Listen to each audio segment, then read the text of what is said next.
Hey, RetconRaider here, and welcome back to Skald against the Black Priory, where today we finally know what the Black Priory is, though it is still a mite bit uncertain as to why we're against it.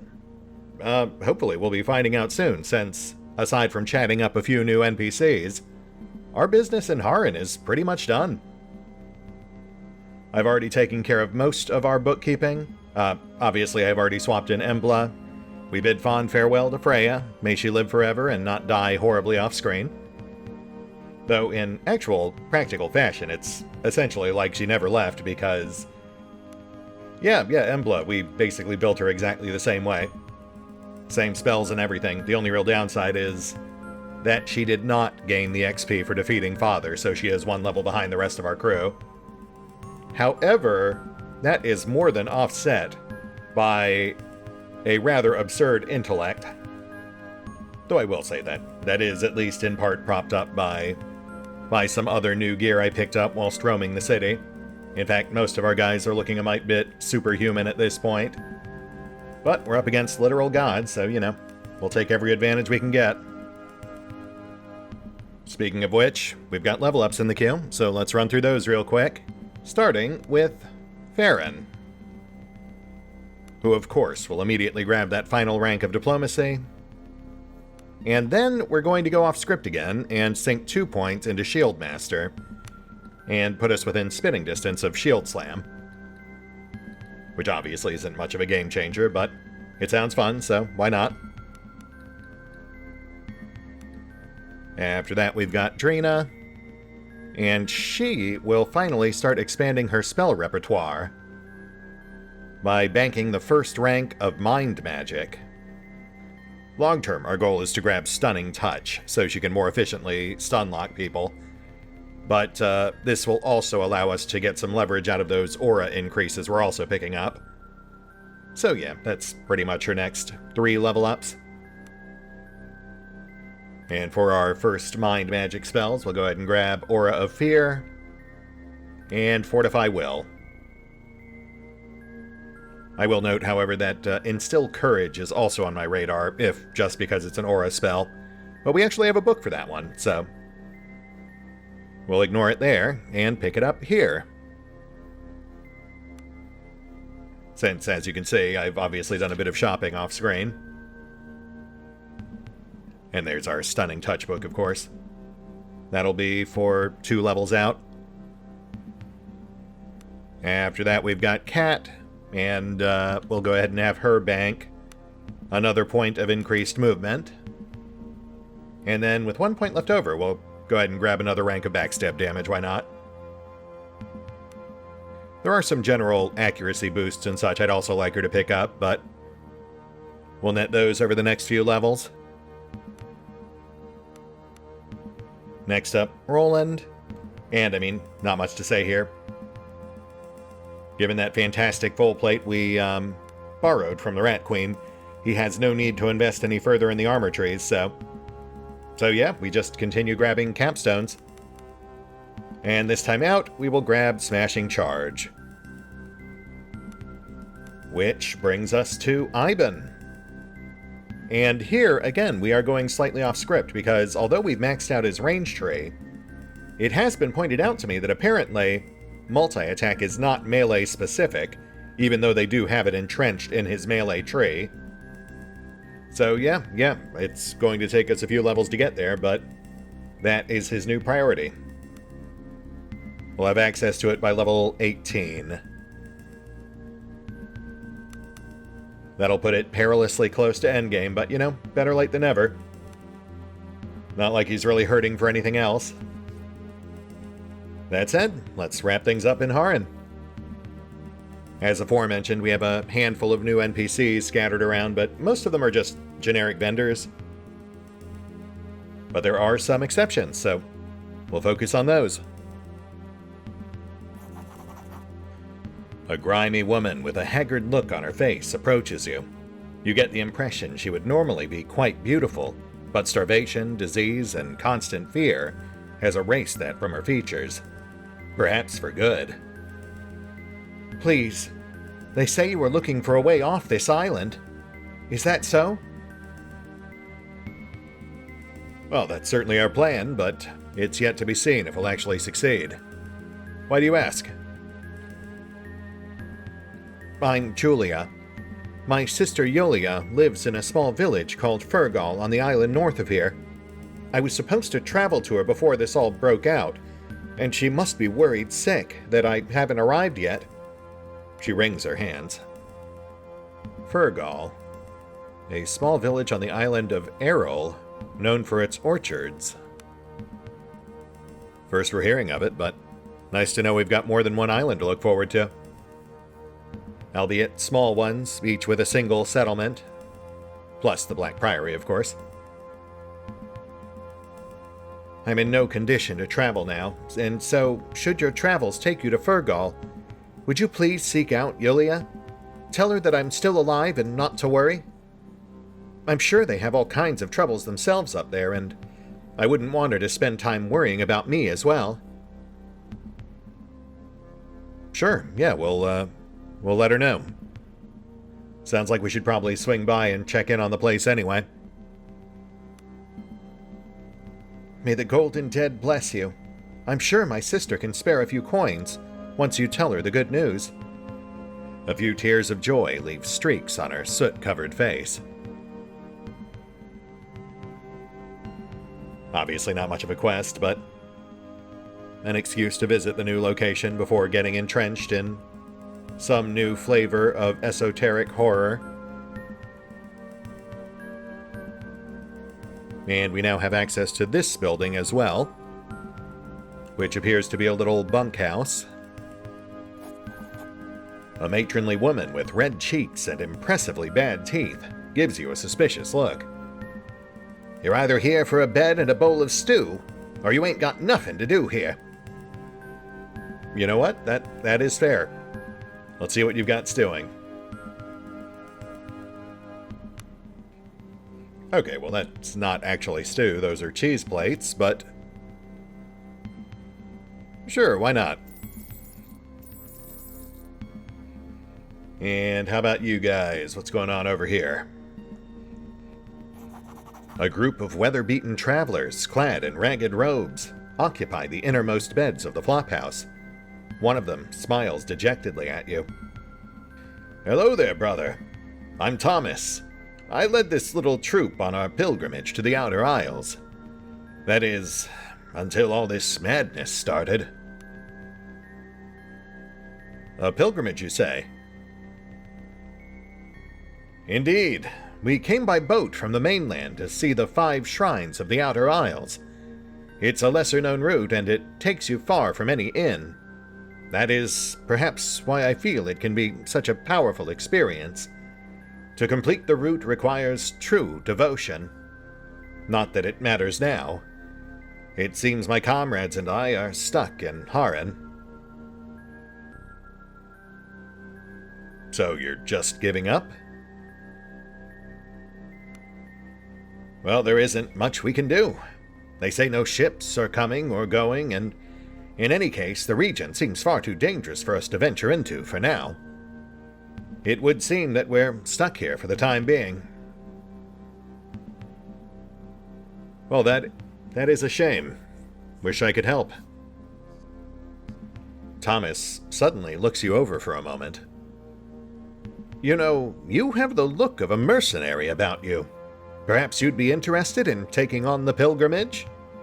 It would fortify both your mind and your body, and it would help make the site safe for the rest of us when we're finally able to travel again. We have nothing to offer you as compensation, but I swear that fulfilling the pilgrimage will be worth it. That is, if you have the stamina to see it through. Drina grabs your elbow softly. I really think we should listen to the man. I suppose we could at least give it a shot. How exactly does it work?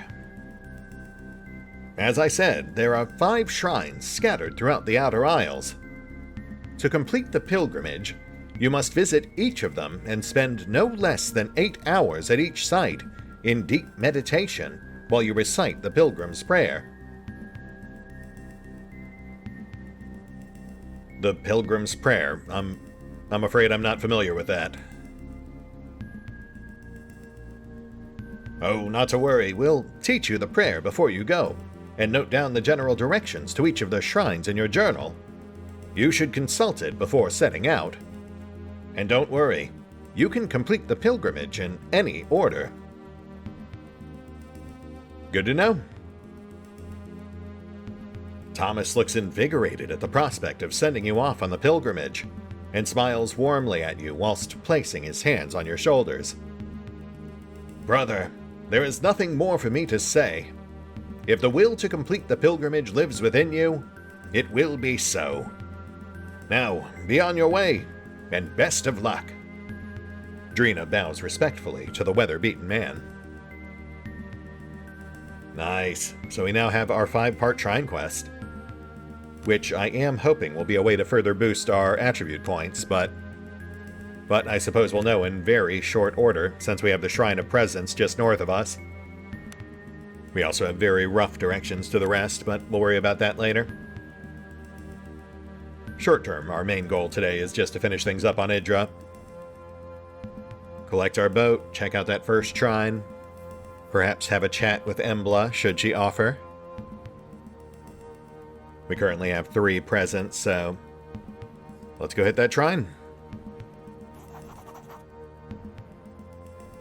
Yeah, nothing else from you.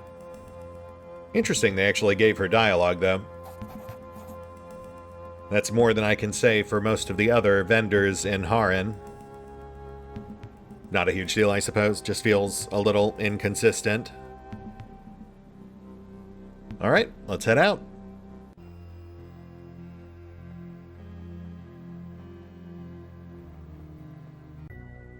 We're headed north to the shrine, then west to meet up with Iago. Oh, or we're doing this. Traveling north along the coast, you notice a young man standing at the side of the road. His tattered robes, bald head, and unhealthy pallor remind you of a Magos, though this boy is surely too young. He follows your passing with an idiotic smile draped over his round, bland face. Hail, friend. Do you need help with something? We have come... He stops for a long moment and thinks. To beg for aid. Our master is missing down below, and we are not allowed to enter and search for him. Please. Something is wrong. We know it. A note of agitation, bordering on panic, creeps into his voice. Suddenly he stops, coughs slightly, and then smiles again. Bloody drool runs down his chin, along with one of the man's teeth. Yeah, it sucks about your master. Are you okay? Yes. Why, I've never felt better. The man seems taken aback by the question. Please, it is my master who needs help. Drina's eyes narrow as she grabs one of his hands with a skilled touch of a healer. No, you're not well at all, she mumbles to herself. Look, just hang tight for a sec, okay? Let's get you taken care of, then we'll worry about your master. Go ahead, Drina.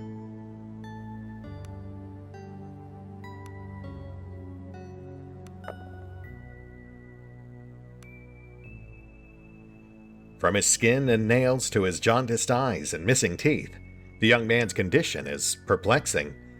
Some of those symptoms are similar to those suffered by Magi upon exposure to strong magics over time, but this is far too severe, especially considering the man's young age. It's as if he's quite literally falling apart in front of your eyes. Strangest of all, it appears as if the man is oblivious to his condition. Why don't you go ahead and tell me more about this master of yours? Yes, we beseech you. Travel to Errol, seek out the Tower of Ash, find us there and learn of our master's fate. But please, time is of the essence, and for each second you tarry, hope fades. The words flow as if rehearsed, and then, as he speaks the last words, he lets out a deep sigh and sits down on the ground. Tower of Ash out on Errol, huh? So right near Fergal? His eyes are glassy and distant. We beseech you, travel to Errol. Seek out the Tower of Ash. Find us there, he repeats before his voice trails off. Fool's mind is gone. He'll be food for crows come nightfall. And it'll be a mercy, Roland mumbles. So that's it? Message delivered, and now you're just... done? The man rolls over on his side, eyes staring stiffly ahead. Though he still appears to be alive, no prodding or prompting raises any kind of response from him. There appears to be nothing more you can do for this lost soul, save consider his request. Okay, well, this has been mildly unsettling. Embla strokes her chin. The scent of the reticulum is about this. I would wager much that this master he speaks of is a sorcerer of sorts. A Magos, even. Though time is against us, another Magos could be a powerful ally, and our path to Gradla takes us past Errol in any case. I say we should at least investigate this further. Yeah, we'll swing by Fergal. See what the locals can tell us about this Tower of Ash.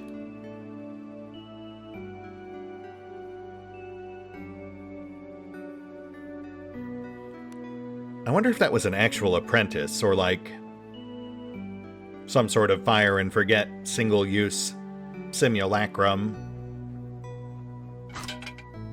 Oh, shoot, hi there. Brigands, that's new.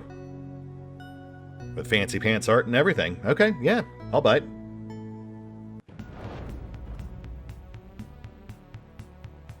Ooh, and right off the bat, we can see 2 are starting in stealth, which does imply that at least a few of these guys can backstab. We'll need to be wary.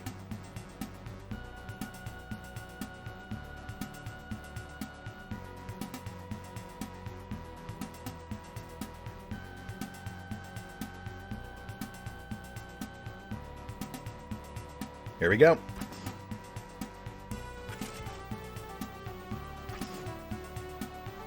Oh, okay. Well, that wasn't terrible.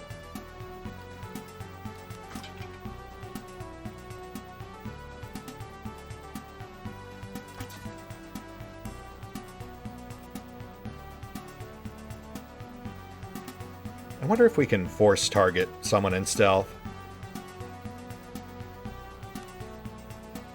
Let's see.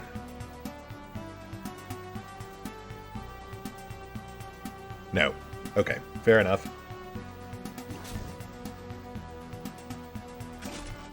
Oh, okay. Well, that... yes, the guys with daggers. It turns out they can, in fact, backstab. That is good to know. Good to know. Let's do some immediate damage control. Which is actually made a bit simpler, now that we know stealth targets cannot be targeted. So that should keep Trina safe, at least until we get her top back off. Thankfully she didn't actually take any injuries. That would have been more problematic.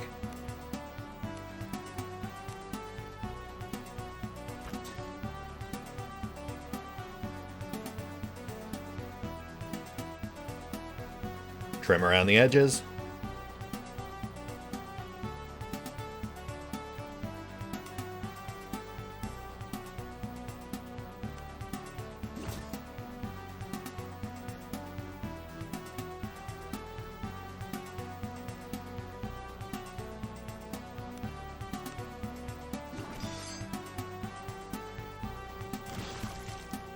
One out.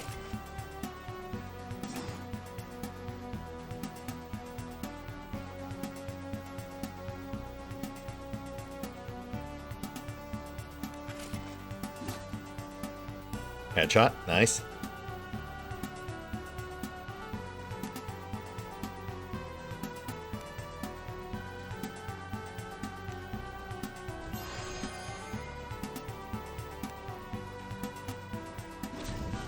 Enemy stunned.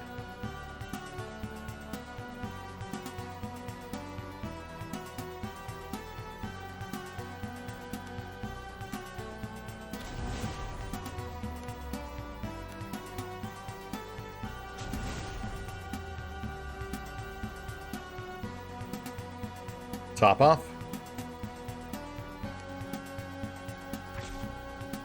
Ah, not quite.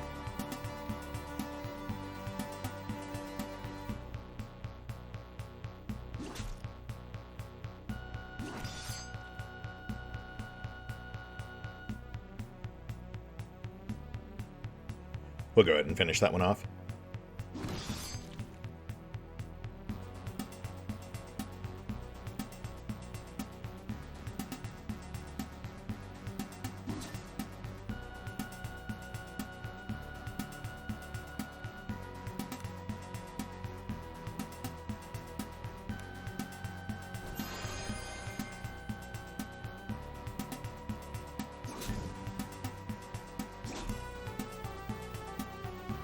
Okay, we're good. Without the backstab, they're nowhere near as much a threat.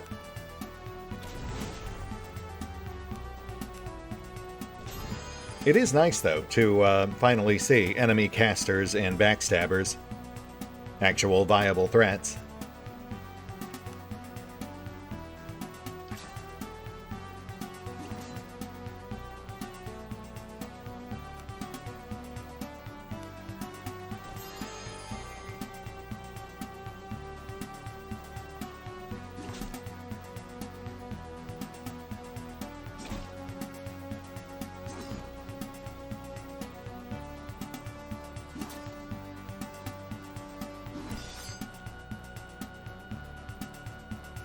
We'll save that one for Ivan.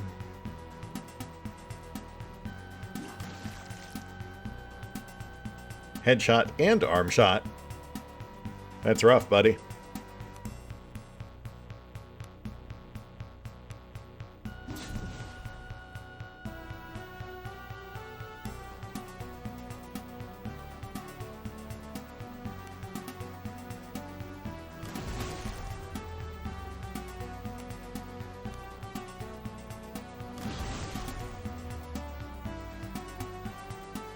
Top off.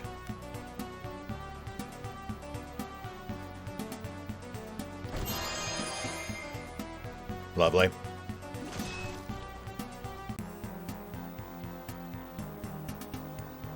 Modest XP. Fair bit of gold, but otherwise nothing notable on loot. Halfway decent fight. I like that. I'll probably leave that one in. But otherwise, I'll be cutting out redundant random encounters. Let's hit that shrine. Farron's current presence is 3. So let's see if this actually bumps us. You kneel by the way shrine and begin to recite the Pilgrim's Prayer. You successfully complete the ritual. Well, I've got to say, that's a bit lackluster, but I do like the sound of a Blessing of Presence, which does not appear to be a temporary buff. So I think that is just a straight-up permanent buff. I mean, obviously Farron and Drina will enjoy that the most, but everyone will enjoy the extra +1 willpower. And that certainly gives us good reason to seek out the rest of those shrines.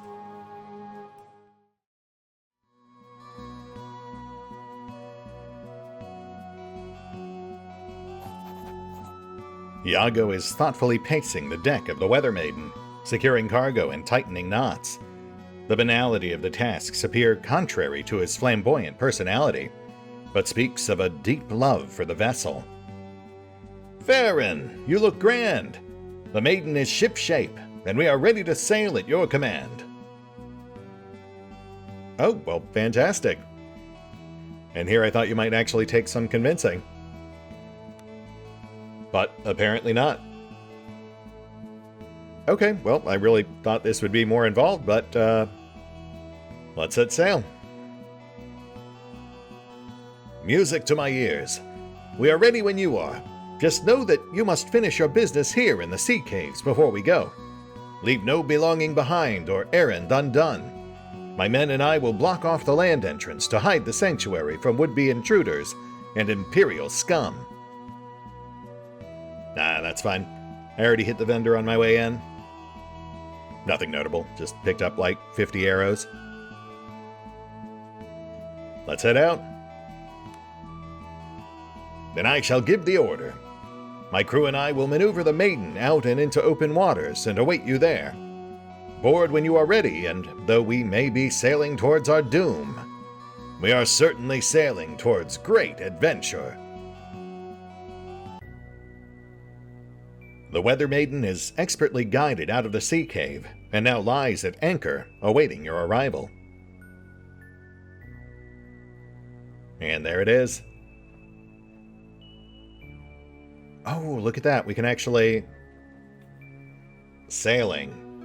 While sailing on the overland map, the Make Camp button changes appearance. Click it to explore the ship you're currently on. While on the ship, it's possible to rest and reorganize, cook, craft items, and even do some limited bartering. There may also be characters to talk to. When you're done interacting with the ship and crew, interact with the ship's helm to go back to the overland map.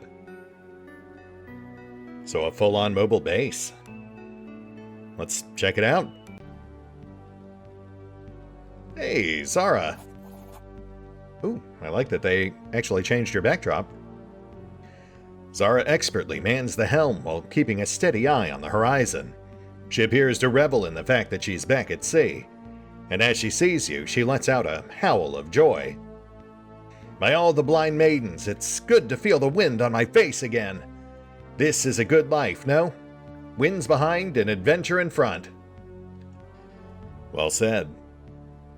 You think I could, maybe tear you away from all that adventure for a few questions?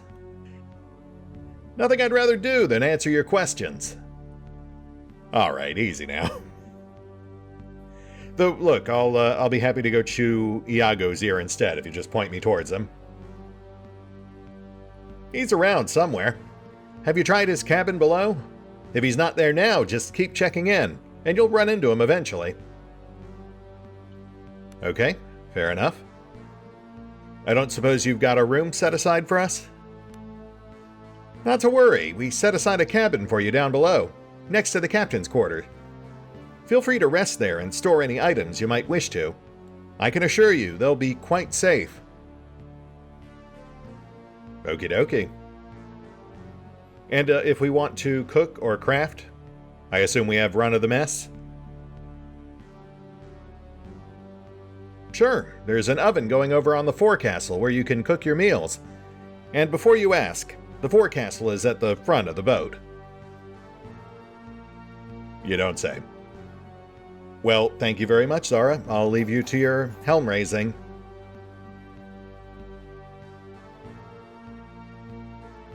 Merchant. Nice. No war axe, of course.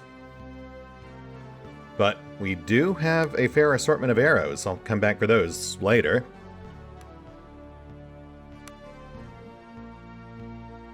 No full plate.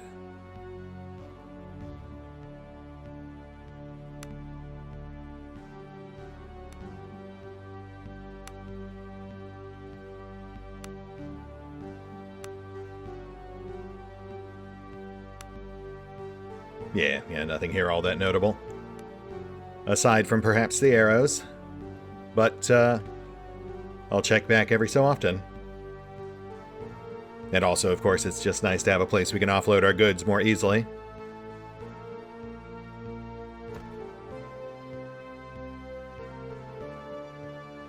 Basic amenities. Including an alchemist table, very nice. Modest storage space, bed to rest in, No sign of Iago. Interesting. Though to be fair, Zara did mention he wouldn't always be available. I suppose he'll pop in and out as the story demands.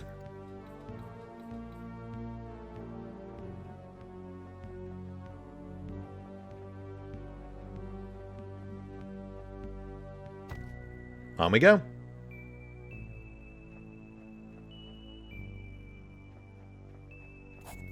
Oh, well, that was quick.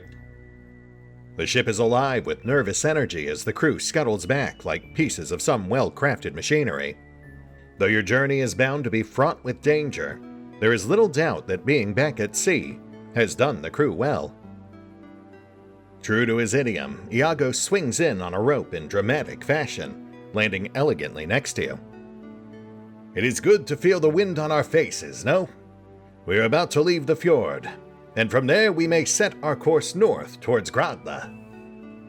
Sounds like a plan. Iago scans the horizon ahead. The Leviathan no doubt stalks us, so we must be careful from now on. We must keep to coastal waters and pray to the maidens that our speed will keep us safe. Nonetheless, we must take every precaution. For now, I have posted double lookouts, and I'll be manning the helm myself. Let's hope it's enough. I already went down with one ship. I'd rather not reckon with another.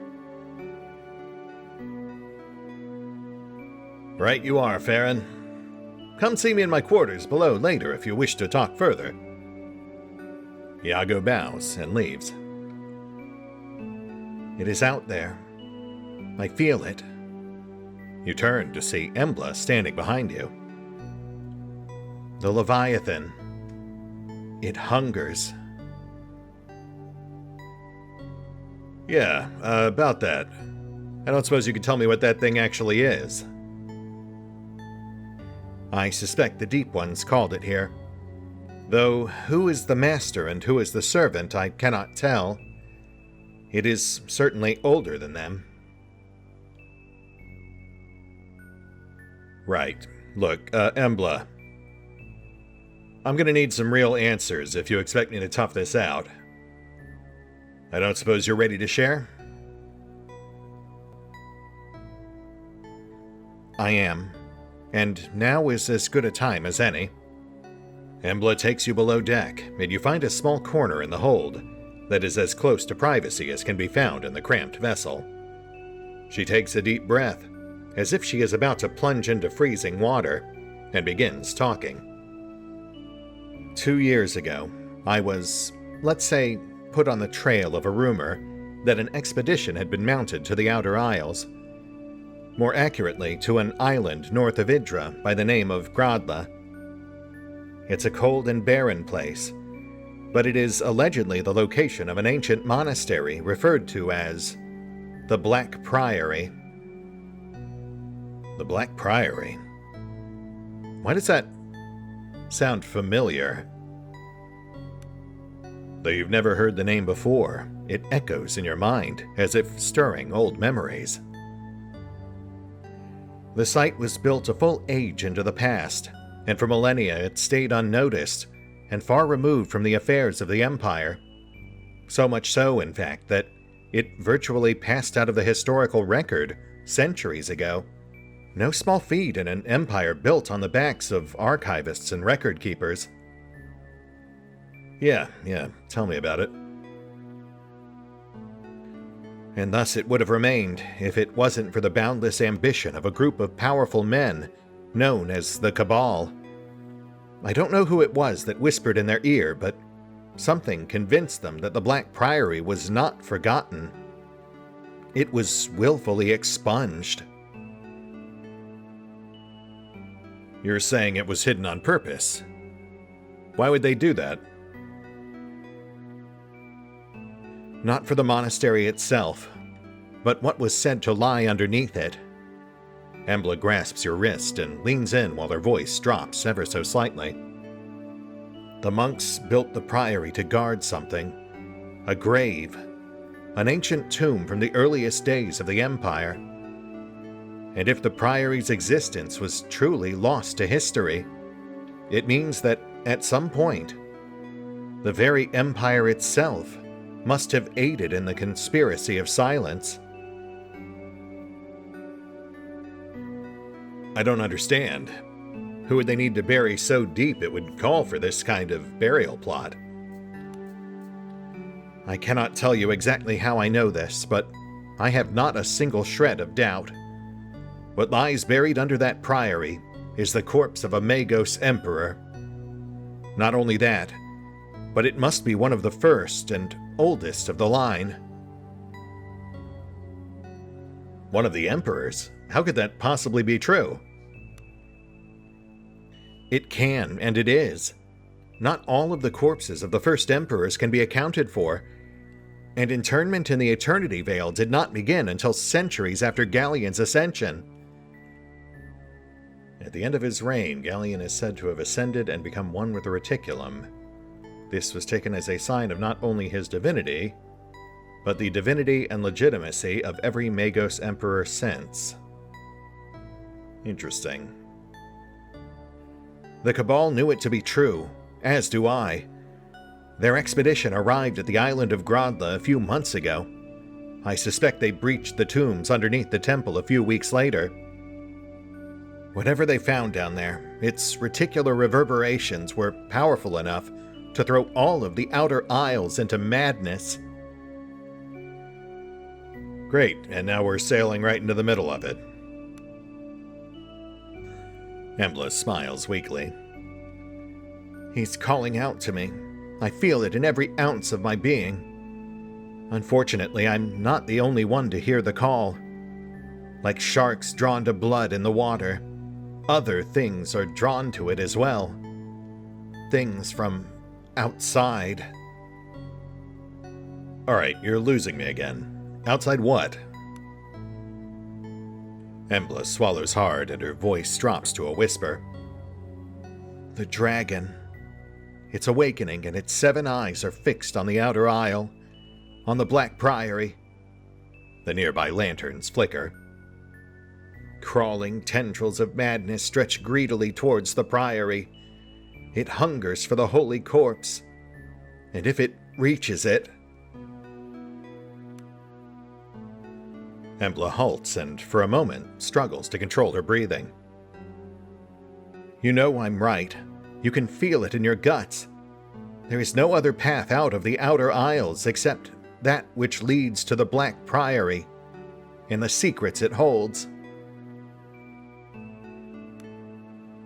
Embla slumps and sighs.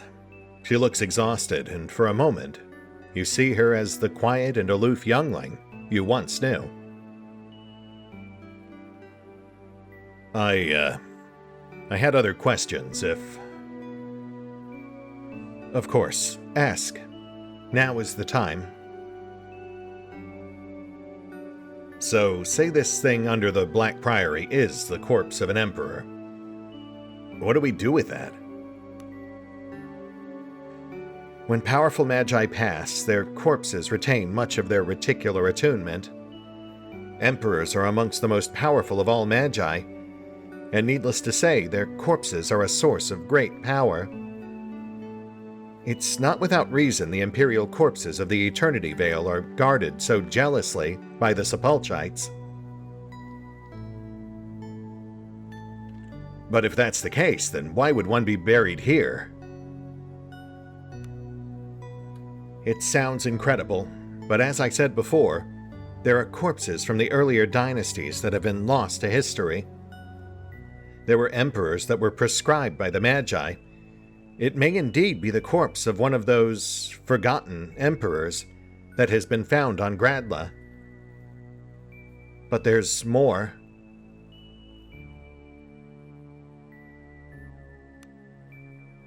Latter-day emperors are but a shadow of the rulers of old in terms of power. If this is truly an emperor of the Primarian dynasty, and it has lain undisturbed for all these millennia, the power contained within it will be immense. Enough to remake the empire itself, or topple it utterly. Wait, you're saying we're dealing with an arcane weapon so powerful it could unmake the entire empire. So it would seem. My belief is that the conjuncture is caused directly by the discovery of the Holy Corpse. Its raw power has drawn the attention of that which lingers in darkness, and now its tentacles are slowly closing in around us. For a moment, you think you hear crude chanting in the darkness. It must have been the wind. Wait, how do you fit into all of this? How long have you been part of it? I have vague memories of things that happened when we grew up together on your father's estate. Embla sighs and picks her nails thoughtfully. The corpse buried underneath the priory, it calls out to me.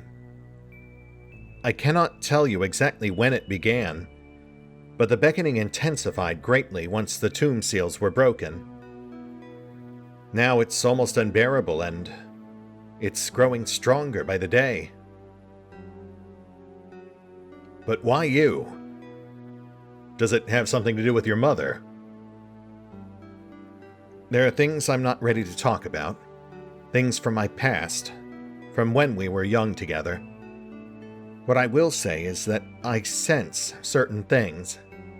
Things that are hidden to most other people. Some magi see them too, but I think that, unlike them, I was born with the ability. I believe this is why the corpse calls out to me. Embla, I'm really trying, but I don't understand. To be honest, I'm not sure I understand it myself. What I do know is that the calling I feel is real. Reaching the priory before the region succumbs to the conjunction is critical. In fact, I fear the survival of the entire empire hangs on it. I know this, and so did the Cabal.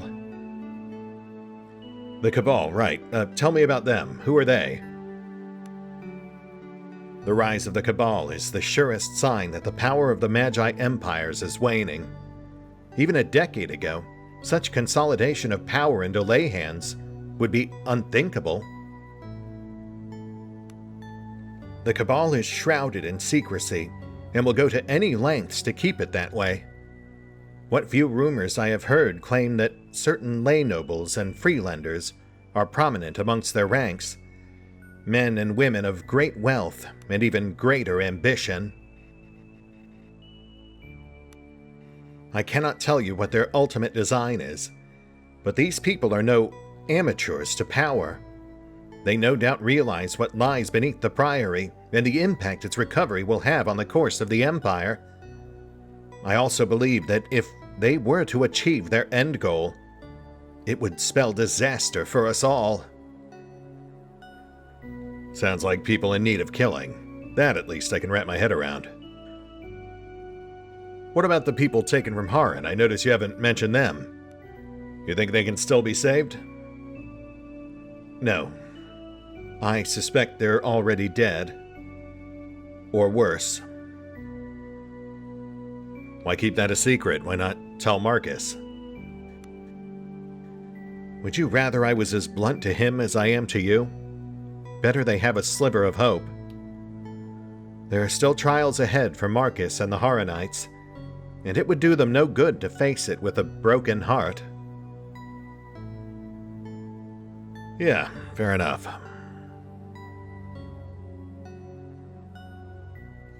Well, Embla, I can't say I understand everything you've told me, but at least I've got a better idea of the stakes. Get some rest. We'll talk more later. Embla leans back and massages her temples. Yes, I'm here for you when you need to talk, but I agree. Let's say it's enough for today. She stands up slowly. I'm going to lie down. Ship travel does not agree with me.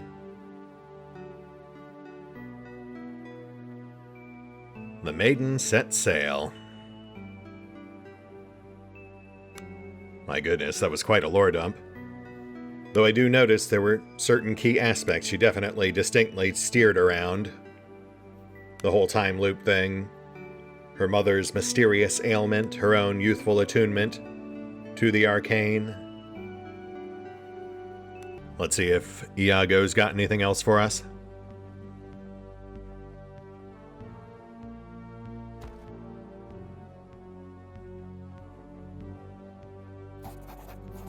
Nope, we're good. Which I think does make this a good place to call it. And honestly, even with the notable exemptions from her exposition, we've definitely got a fair bit of new narrative to chew on. Expired emperors turning into arcane atom bombs. I cannot say I saw that coming. But I can definitely see at least a few things that sort of pointed in that direction. The comments from various characters about the ancient Imperial ruins, that reticular engine we found back in the lighthouse, Drina's extensive exposition back in the temple, of course, about the nature of emperors and the peculiar care they took in handling the bodies of those touched by the reticulum. That said, we'll hit the pause button for now. I will take stock of where we stand, do some light trading with our quartermaster here, load up on arrows if nothing else, and we will pick up here next time. Sounds like we've got at least 2 more islands ahead of us, so the end isn't nigh just yet, but it is inevitable. See you then.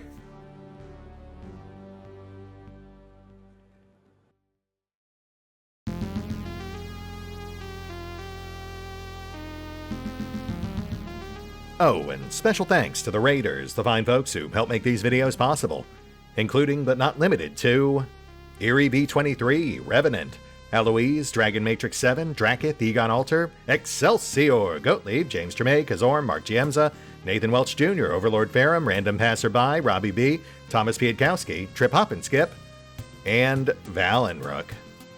Thanks for your support, guys. That said, if you'd also like to help support the channel, then feel free to push the buttons that do the things. Trust me, it does make a difference. Or you could even check out the PayPal, the Patreon, the Nexus GG, or the YouTube memberships. Links are in the description.